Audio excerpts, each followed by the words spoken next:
စကလုံးဒီမှာပါဝါရှိတယ်ဆိုတာကိုအားလုံးသိကြမှာပါနော်ဒါပေမဲ့အဲ့ဒီပါဝါကိုသုံးပြီးတစုံတရာရဲ့တနေ့တာကိုပိုကောင်းသွားအောင်ဘယ်လိုလုပ်ပေးနိုင်မလဲ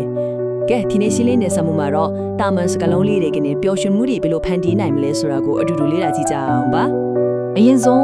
းဒီမိကုန်းလေးနဲ့စချီအောင်တကယ်ပဲစကလုံးတစ်လုံးတည်းကလူတစ်ယောက်ရဲ့ဘဝတစ်ခုလုံးကိုပြောင်းလဲသိနိုင်စွမ်းရှိရလားဘယ်လိုထင်လဲအဖြေကတော့လုံးဝကိုပြောင်းလဲနိုင်ပါလေစကလုံးတစ်လုံးမှာလေလူတစ်ယောက်ရဲ့အမြင်သူတို့ရဲ့ခံစားချက်နဲ့ရှေ့ဆက်ရမယ့်အနာဂတ်ကိုပါပုံဖော်ပေးနိုင်တဲ့မမြင်ရတဲ့စွမ်းရည်တွေအများကြီးရှိနေပါတယ်ဟုတ်ပြီ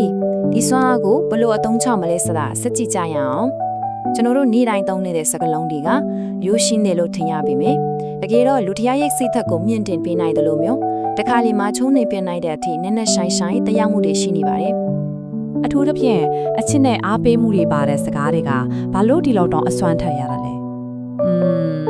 ဲဘာလို့လဲဆိုတော့အဲ့ဒီစကားတွေကဒီမှာမင်းတယောက်တည်းမဟုတ်ဘူးနော်ငါရှိတယ်မင်းကမှယုံကြည်တယ်ဆိုတော့ခံစားချက်ကိုပေးနိုင်လို့ပါပဲဒီလိုခံစားချက်မျိုးကလူတယောက်အတွက်တကယ်ကိုအဖို့မဖြစ်နိုင်ပါဘူး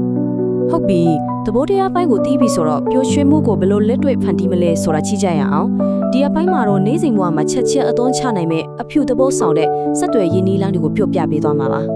ဒီနီးလန်းတွေကတကယ်တော့ရိုးရှင်းပြီးတော့အရင်ကအစွမ်းထပ်ပါတယ်နေ့စဉ်မေးမှန်းမှုလေးတွေနဲ့စပြီးတော့အားပေးစကားပြောတာချစ်ခင်မှုကိုပြတာနောက်ဆုံးယုံကြည်မှုကိုတိဆောက်ပေးတာအထိပေါ့ကဲဒီအဆင့်လေးခုကိုတစ်ဆင့်ချင်းစီလေ့လာသွားကြရအောင်ပထမဆုံးနီးလန်းကလေတကယ်တော့ကျွန်တော်နေ့တိုင်းလိုလုတ်ခင်နေတဲ့အရာတစ်ခုပါပဲအဲ့ဒါကတော့နေကောင်းလားဆိုပြီးမေးတာမျိုးပေါ့ဒီလိုနေ့စဉ်မေးမြန်းမှုတွေကမင်းကငါတတိယနေတယ်နော်ဆိုတဲ့ဒီဖေကိုစောင်းပြီးတကယ်တော့စွမ်းထက်ဆုံးဆက်တယ်မှုပုံစံတစ်ခုပါပဲဥမာအနေနဲ့ပေါ့နော်ဒီရက်ပိုင်းအလုပ်လုပ်ရတာအဆင်ပြေရလားစိတ်တက်ကြွမှုရှိရလားနေကောင်းတယ်နော်ဆွဲမေးခွန်းမျိုးပေါ့ဒါဟာနေကောင်းလားဆိုတဲ့ပို့ပြီးတော့တိတိကျကျ group စိတ်ကြောင်းကိုပြသွားတယ်ဒီလိုမေးခွန်းမျိုးကိုမမျှော်လင့်ပဲကြားလိုက်ရတဲ့အခါတစ်ဖက်လူရဲ့စိတ်ထဲမှာတကယ်ကိုနှွေးထွေးသွားစေပါတယ်โอเคနေ့စဉ်မြင်မြင်တာလေးတွေအဖြစ်နောက်တစ်ဆင့်တက်ပြီးတော့ဘာလုပ်လို့ရပြီလဲဆိုရင်အားပေးစကားပြောတာပါပဲ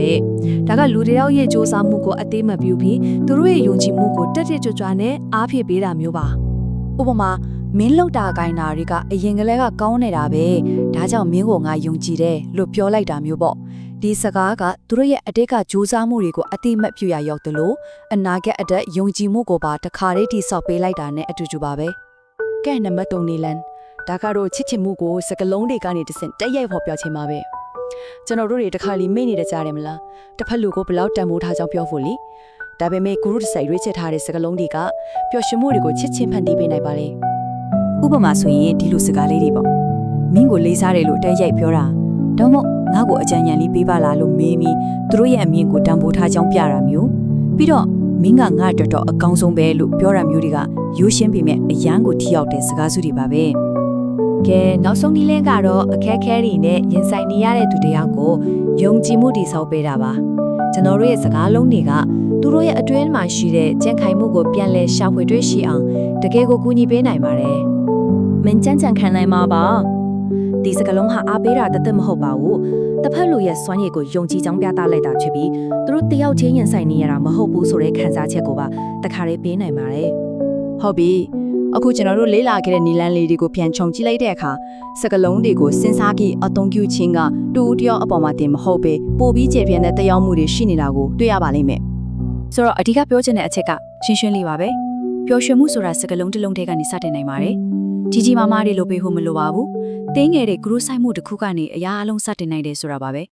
ဲဒီလိုစဉ်းစားကြည့်လို့ရတယ်လေ